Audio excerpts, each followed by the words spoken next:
ମୁଁ एडवोकेट दीप्ति रंजन आईन चर्चार एक नुआ विषय को आपन स्वागत। आज जो विषय रही कि आपण मैंने गोटे नुआ राय सुप्रीम कोर्ट रही मुझे कही रखा चाहे जातिगत प्रमाण पत्र बा जोटा आपणकर कास्ट सर्टिफिकेट ये मां को जाति आधार रे मिल पारिबो कि नहीं। देखो जो लास्ट आमर भारत उच्च न्यायालय डिसीजन रही जे जातीय प्रमाण पत्र मां को जाति आधार रे मिल पार आमर गोटे केसेस थिला मद्रास हाईकोर्ट रो जड़े पुडुचेरी रो आमर जड़े वुमेन तांकर तीनोटी पिलांग पई तांको जाति आधार रे कास्ट सर्टिफिकेट इश्यू पई तहसीलदार को एप्लिकेशन कर एवं जेहेतु आमर पूर्व राय सब रही जे बापा आधार रे ही जातीय प्रमाण पत्र दि जाय पारिबो। जेमती आपणकर गोटे नोटिफिकेशन अच्छी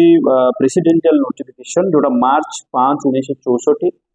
बा आपणकर फेब्रुआरी 17, 2002 जोटा आमर मिनिस्टर ऑफ होम अफेयर्स रो रिपोर्ट रही एते कास्ट सर्टिफिकेट पाइबार जो इलिजिबिलिटी होचे एटा होचे बापांकर जाति आधार किंतु एवं सुप्रीम कोर्ट भी पूर्व दुईटी राय रे से ही रखिछन्ति मानदंड जे गोटे जाति सर्टिफिकेट बा जाति प्रमाण पत्र पाइबा को हेले सेटा बापांक बेसिस रे डिसीजन ने बापांक जाति आधार रे दिया किंतु ए जो केसेस रे गोटे छोट जियो माइनर गर्ल तार पाठ पढ़ा रे से सफर होतला एवं से केते गुडा कंडीशन को दृष्टि रखी हमर चीफ जस्टिस जी रहिछन्ति से राय देले कि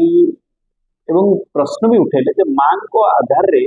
एवं समय बहुत चेंजेस है मां को आधार रे कहीं के जातीय प्रमाण पत्र को दिया जाए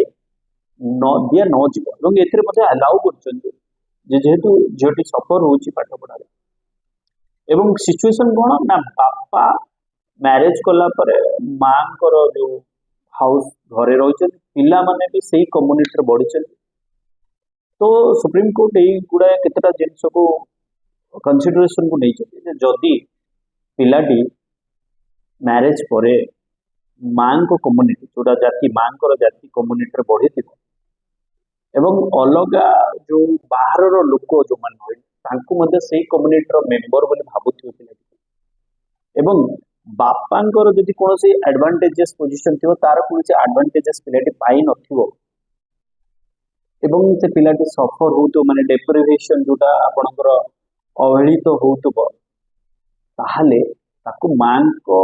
जाति आधार रे कास्ट सर्टिफिकेट दियो सुप्रीम कोर्ट को निष्पत्ति ये अनेक प्रश्न उठौची आपण देखते अनेक इंटरकास्ट मैरिज होची तो सेतरे सबले प्रश्न उठे जे जदि कास्ट सर्टिफिकेट ता बापांगर हायर कास्ट अछि किंतु मांगर लोअर कास्ट में पिला बेनिफिट पाते नाही से केसेस में सुप्रीम कोर्ट केतरा जिंसो कंसीडरेशन नै प्रथम तो पिलाटी मां को कम्युनिटी रे बढ़िथिबो द्वितीयत पिलाटी अवहेलित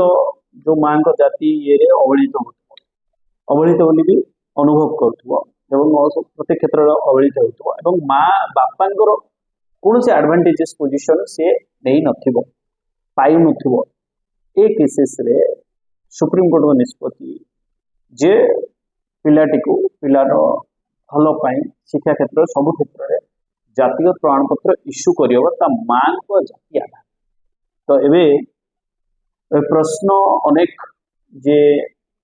याकू नै कि आपण मानकर मतामत कोन जे ये उचित ना उचित नुहे आकू नै कमेंट रखंतु आमे पुनी ए आलोचना को आउ थरे आनिवा से पर्यंत रहिलु नमस्कार जय जय।